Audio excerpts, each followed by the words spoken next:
to today's class जिसमें हम सीखने जा रहे हैं IELTS academic task 1। IELTS task 1 होता क्या है?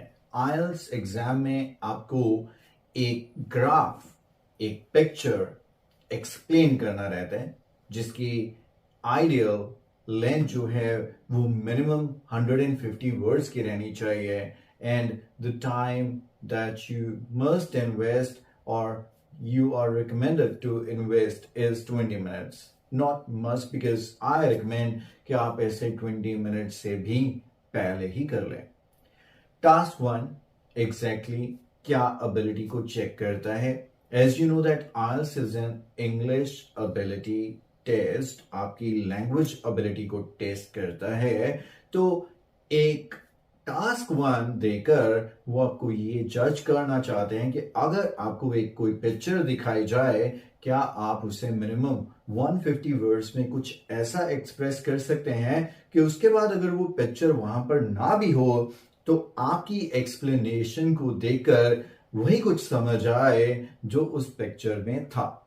यहाँ पर प्राइमरीली आपको ग्राफ्स नजर आते हैं। ग्राफ्स कौन कौन सी तरह के होते हैं यहाँ पर आप देख पा रहे हैं। आपको पाई चार्ट नजर आते हैं, आपको बार ग्राफ नजर आते हैं, लाइन नजर आते हैं, tables, then there are flow charts, process charts and maps of different locations. At the same time, there can be a combination of different graphs. मतलब एक लाइन आ जाए और साथ में एक पाई चार्ट आ जाए।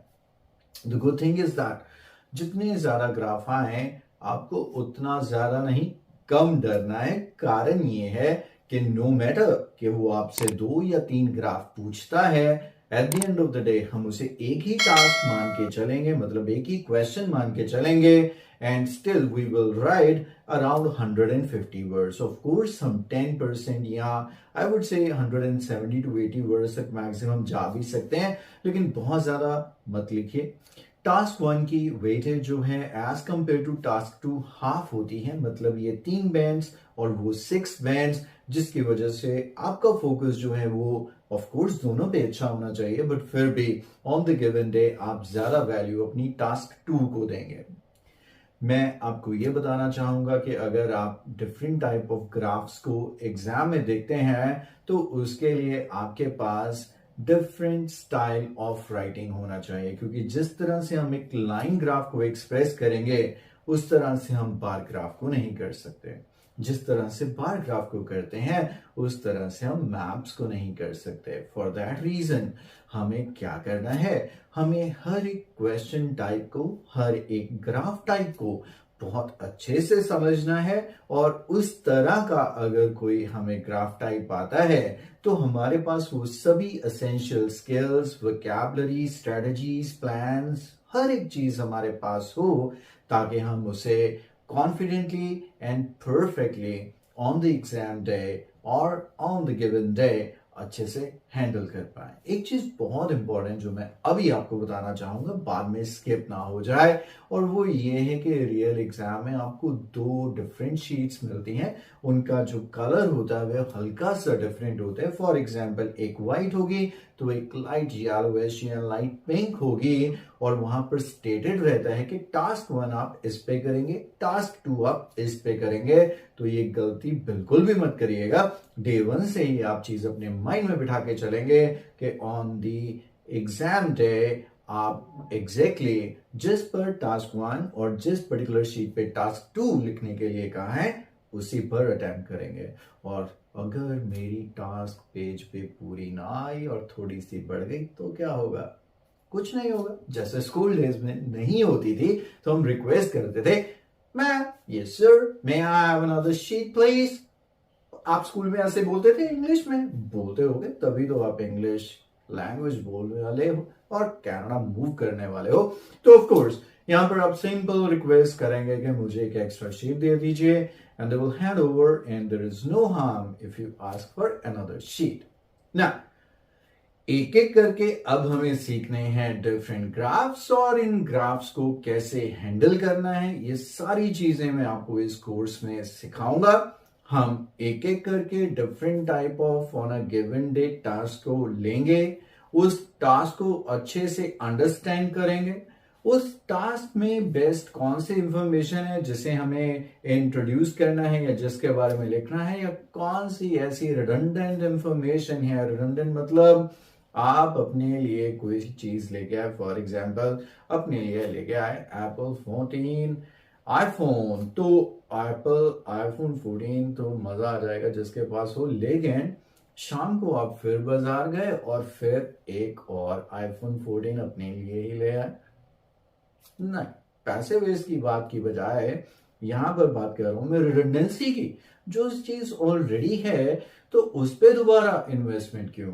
तो इसी तरह से अगर ग्राफ में एक चीज, दूसरी चीज, तीसरी चीज, अगर आपको उस इंफॉर्मेशन में रिपीटिशन नजर आती है तो उस रिडंडेंट इंफॉर्मेशन को हम अवॉइड कर देते हैं। ओनली जो striking and most important features होते हैं उन्हीं को एक्सप्रेस करते हैं। ये चीजें आप सीखेंगे जब कल के सेशन में हम एक पहली टास्क टाइप लेके आएंगे।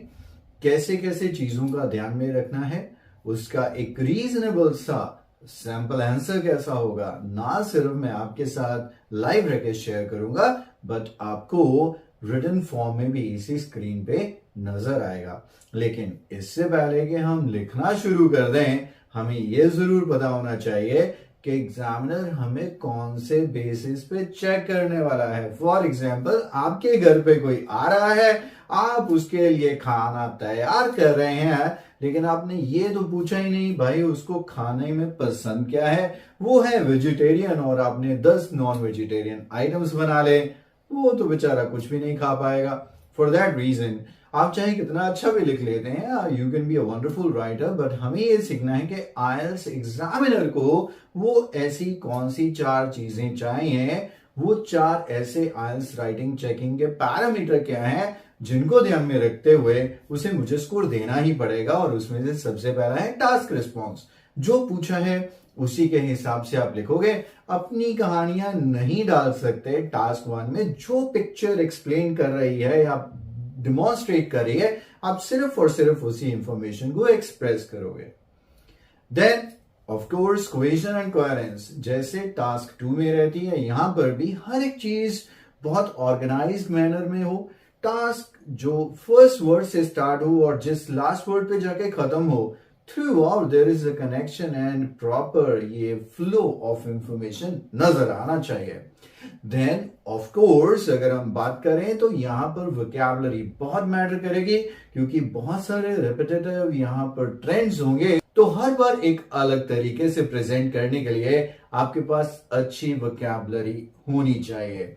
And last but not least, जब हम किसी भी लैंग्वेज की बात करेंगे तो सबसे ज्यादा वैल्यू रहती है ग्रामर की। एंड यहां पर आपको रेंज ऑफ ग्रामर या ग्रामेटिकल रेंज के भी स्कोर मिलते हैं, और इन चारों पैरामीटर्स की वेटेज 25% है, विच मीन्स टोटल 100%। तो अगर आप इन चीजों को ध्यान में रखते हुए अपनी राइटिंग टास्क लिखेंगे तो डेफिनेटली आप बहुत अच्छा स्कोर अचीव कर सकते हैं।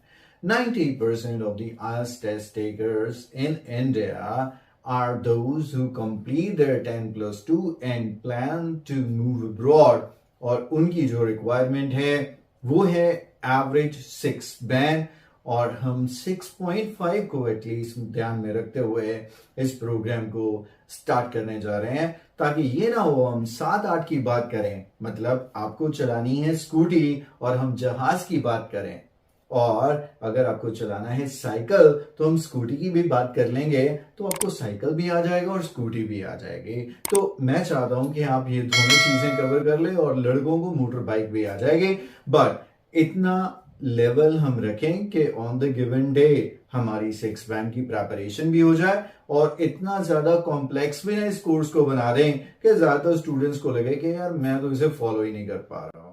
बात तो सही है। तो अब आपका एक ही काम है कि आपको इस कोर्स को प्रमोट करना है, सपोर्ट करना है, अपने फ्रेंड्स को इस कोर्स के बारे में बताना है, और मेरे साथ अपनी आईएलटीएस टास्क 1 की प्रिपरेशन स्टार्ट कर देनी है। आज की वीडियो में इतना ही, कल मिलते हैं पहली। एक तो लाइक और शेयर ठोक दीजिए, महाकाल का दबा के लाइक और शेयर ठोक दीजिए।